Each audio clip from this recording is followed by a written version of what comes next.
What the hell? Rise and shine, sleepyhead. It's time for supper. Who are all you people? Where's Mia? Eat it. It's good. Dumb son bitch wasn't no good if it hit him.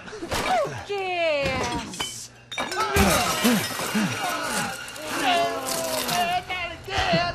Get out the way, Marguerite. Hit boy's got to eat. He got to have his supper. Come here, boy. Let's do this. Oh, shit, oh, shit, oh, shit. He's not eating it, Jack. He's not eating it. Shut the hell up, Marguerite. I made that for him. Get the hell out of here. You're a son of a bitch. Oh, I can't believe it. You son of a bitch. He's not eating it. He's not eating it. This was supposed to be a very special feast. Come on, boy.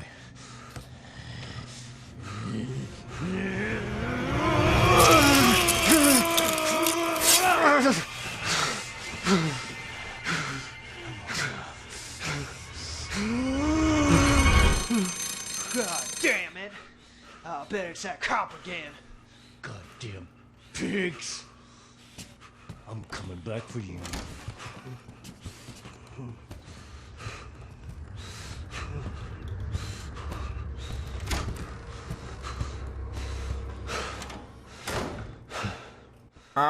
Can I be excused? Oh, wait. Up! I guess I'll excuse myself. What's going on, everyone? It's the Niskel. Welcome back to Resident Evil 7. If you ever wanted the perfect way to introduce your villains in a comedic / extremely horrific fashion, that's a good way to do it. Oh, and by the way, we have our hand back. Yeah, one of those final scenes in the first episode was just us literally getting our hands stapled back on, so, yeah, whatever works. I absolutely adore the dinner scene. And, fun little tidbit, if you couldn't tell, not a lot of cutscenes are pre-rendered. A lot of them are in-engine, which means I can move my head around during specific cutscenes, which is what I was doing during the dinner scene. It's really cool. I really enjoy that opening scene, because it does so much. It introduces all three characters, and you see, you know, kind of their laid-back side, until Lucas starts acting up, and then Jack cuts his motherfucking hand off. And I think the best part of that is he goes, not again, which, oh, okay, so we're dealing with, like, superhuman beings. They can grow body parts back. Great. There's just so many details that you get there. And then we have Grandma just sitting there. She'll be there for a while, don't worry. But now that we are in the main house, be sure to be on the lookout for anything that can help you. Green herbs are back in the Resident Evil series. They heal a very small amount of health, which is indicated by the lovely green is fine, yellow caution, orange caution, and red danger. They actually did bring it back. That makes me happy. Longtime Resident Evil fan, it just makes me so happy that they didn't forget. Man, there's a lot of garbage and nasty food all over the place.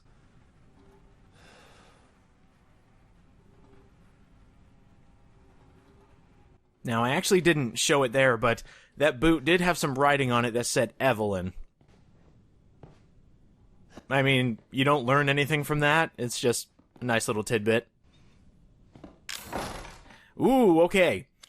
So whenever you find a thing in your way, whenever you find an obstacle, and it brings up your inventory, we need something. So we need a key to get through that hatch. What happened to the stairs? Parents probably took him down because he's grounded. Oh, we got another one. Alright, keep that one in mind. We actually might be able to unlock it here soon.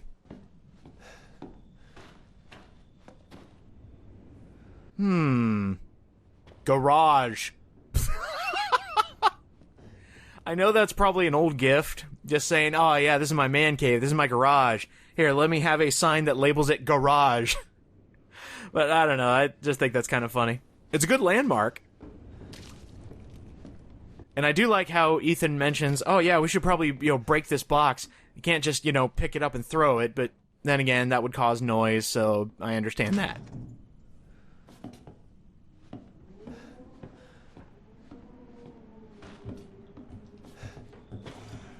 Oh. Hi. Didn't think you'd be back so soon.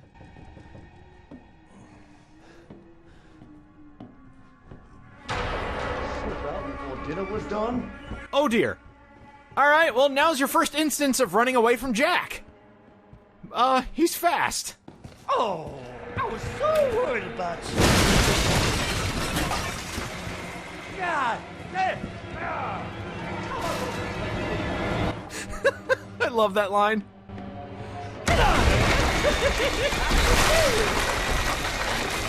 You wasted your Okay! Jack is extremely violent, and he's got a shovel. So, not a very good combination. There are a lot of contextual things that can happen while he's chasing you. First of all, the dinner table getting smashed to pieces. And I just absolutely love that line. God damn it! How am I going to replace this? Uh-oh. He does like to... If he catches up with you, he will turn you around and then try to hit you again. But the best part is he's easy to dodge, so don't worry about that. What's really neat is him going through the wall. Sorry, I just needed my nose to go into my face. Ow. You came to the wrong house, boy. Wrong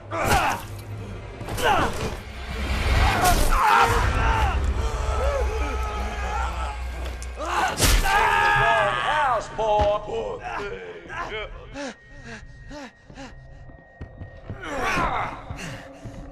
I just lost a hand and you cut my goddamn leg off! What are you doing? Oh wait, he's giving me a chance.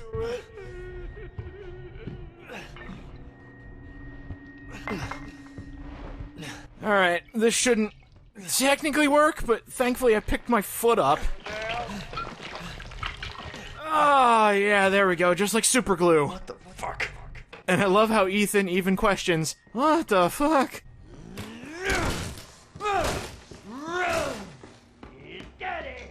There is a lot to dissect from this one chase scene alone. For one, him coming through the wall, that's not scripted. That can actually not happen.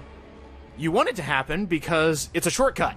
It's the easiest way to get the hatch key, and also an easy way to escape. Speaking of escaping, me getting my leg cut off. That is also not contextual. Or, sorry, it is not scripted. If you get caught in that room with the hatch key, excuse me, sir. Yeah, I love the fact that you can just dodge out of the way by ducking. If you get caught when you have the hatch key, he will cut your leg off. And that introduces... Oh, excuse me, sir. I'm trying to go down the hatch. I like you for what's on the inside. You know. All right. Have fun under there, boy. I'm gonna come back for you later. I think Jack is my favorite character in this game. He has some of the funniest lines. And he's just fun to be around. Like, if you go through this hide-and-seek sequence again, just listen to him. Get caught and then hide. And then just listen to him. He's hysterical. I always love it when Jack's on screen. Also, hey, bro. That's my brand of soap.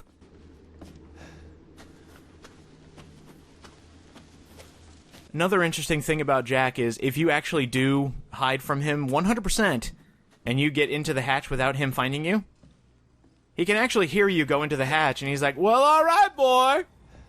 See you later. He can always hear you, because this is an old decrepit house, and making one simple sound probably echoes through the entire thing.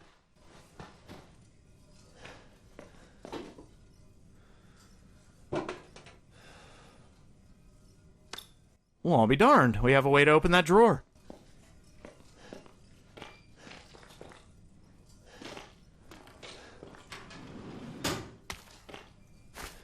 Ooh, combining items. I think I could do that. Ooh, and we have a house map.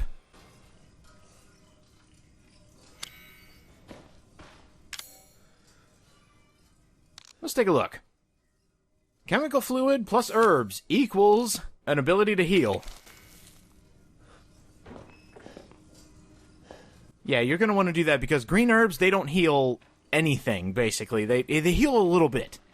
But actually getting, the medical liquid, that does help. If you ever find a tape recorder, a tape player, that's a place to save. If you find a room with a tape player, you know you're in a safe room. Nothing can get you in here. Ooh, that's fun. Anything you picked up in the first house, it'll all be transported here. So that first antique coin we got is in there. But that dirty coin, we'll talk about that later. And I believe there's all that we've seen in here. There's a strange clicking in the background.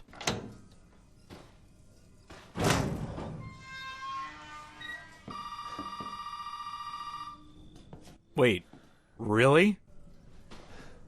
Who is calling at this time of night? Oh, wait, that's not the phone.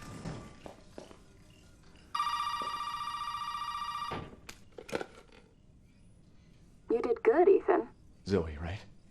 And what the fuck are they? Shut up and listen if you want to stay alive. You gotta get out of that house. There might be a way out through the main hall. All right. Oh, and that thing on your wrist is a codex. Don't lose it. It's important.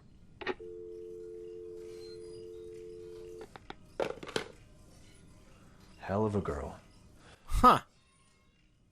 So it seems like she's the one that not only put my hand back on, but also gave me the codex. Her line about it being important, don't lose it, is interesting. Because it's basically the player's way of knowing that that's your health bar, please look at it.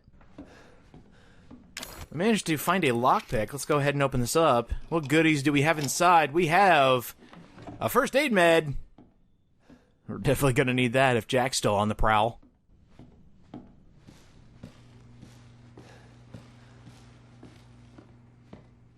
One other thing I should mention about that opening scene. If you do get your leg cut off, there is a way to die, unfortunately.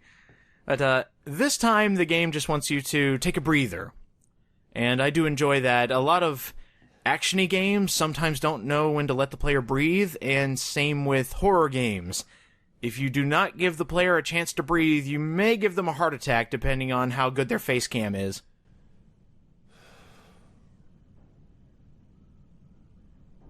Jack and Marguerite.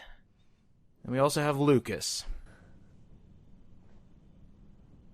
Gotta love the family. Well, apparently we're part of the family now, because Jack invited us. I hate those stupid little things. This opening bit is also a good way for you to look at literally everything. There are so many hidden objects that I had missed my first, second, even third time playing through this game because they're so well hidden. There are some things where if you are not like right in within an eye view of the item, you're not going to see it because it's so well hidden. That gunpowder is a very good example where I wouldn't have seen it unless I was deliberately looking in that corner. Does anybody hear something?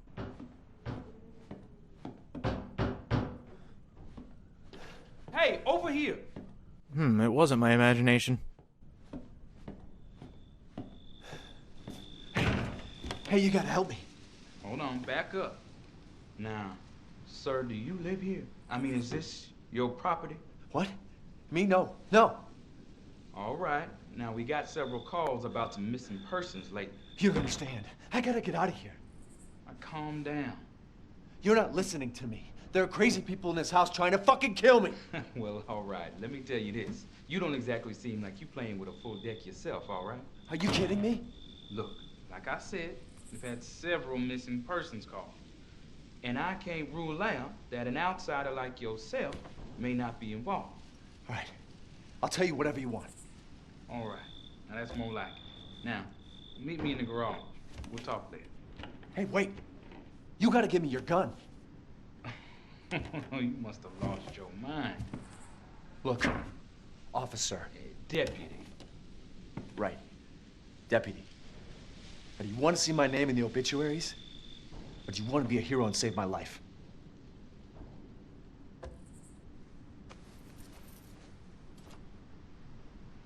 A fucking pocket knife? Here. Take it. That's all you're gonna get. Now go. Garage. Now. What am I gonna do with a knife? Well, we gotta start with something, Ethan. We finally have our first weapon, yes! Now, the deputy wants us to go into the garage, but I don't want to go there yet. There's a few things we need to collect. Now that we can actually break things, I've got a few things to break. For example, you. That is a Mr. Everywhere. That is one of the many collectibles in Resident Evil 7. Be sure to get that one. And whenever you hear the clicking sound, you know one is nearby. For example, down here. There we go. Alright. Well, now that we've cleaned up pretty much everything, the only thing left to do is to go into the garage. Quickly save here. And next time on Resident Evil 7, we're going to go to the garage, meet up with the deputy. But there is one thing I want to show off. And that is unique deaths.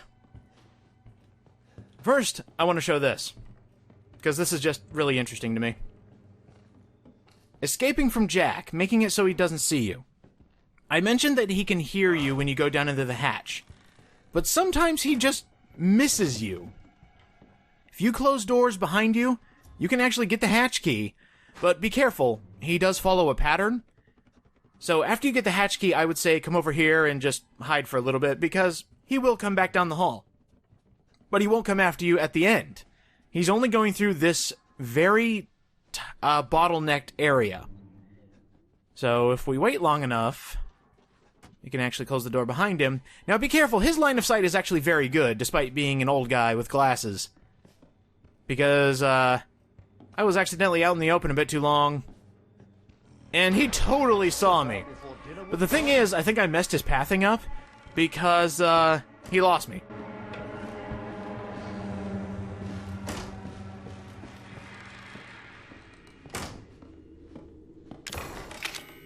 Had he not gone out that door that he had to kick open, I think he would have immediately gotten me and killed me, but his pathing got a little messed up, so that's kind of funny. Another thing is, I mentioned he's a very violent man, and he just loves seeing me in pain. That's one of his attacks. He'll actually pick you up with his shovel. Now, I didn't want to do it for the sake of pacing in the first episode, but I do want to show off a couple of the unique deaths that Mia has with you. First off, she could totally kick you down the ladder. And also be careful, because she's still revving up that chainsaw to hit you right there. But if she manages to catch you with that chainsaw, it's very, very gruesome.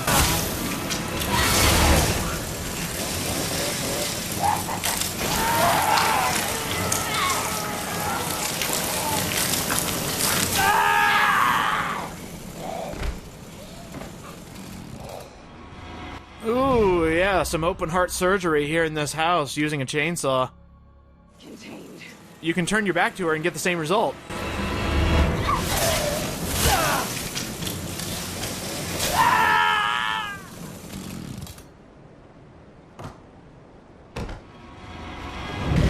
Are we playing Surgeon Simulator? The other thing is, some bosses have unique attacks that are either save yourself or die scenarios. This is one of them. So you can either shoot her, or...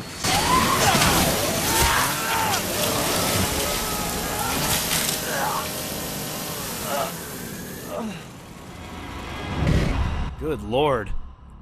So those are the ways that Mia can kill you, but let's meet up with Jack. He's got a few unique ones too. He can knock you down with a shovel, but that's not the unique one. Mainly if he catches you with the sharp part of the shovel. That hurts a lot more. You're alone. And now you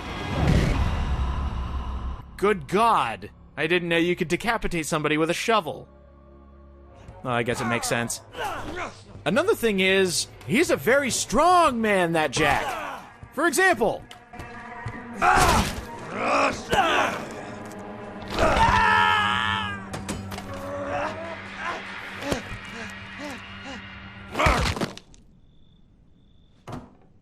Boy, you are nothing. Just a man without a friend. I'm also a man without a working neck. Thanks for that, Jack.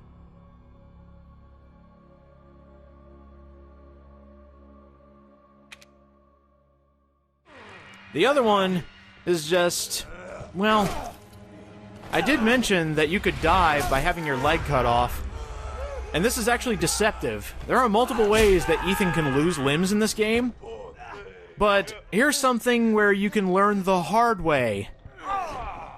If you do not pick up your missing limb, and then you try to heal, you don't have the body part on you, so you can't heal it.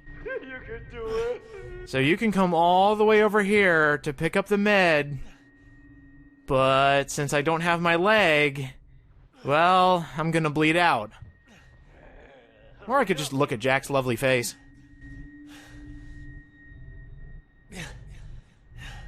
My little boy. Yeah, losing a body part is a ticking timer. If you don't reattach that limb, you're gonna die. See you guys next time.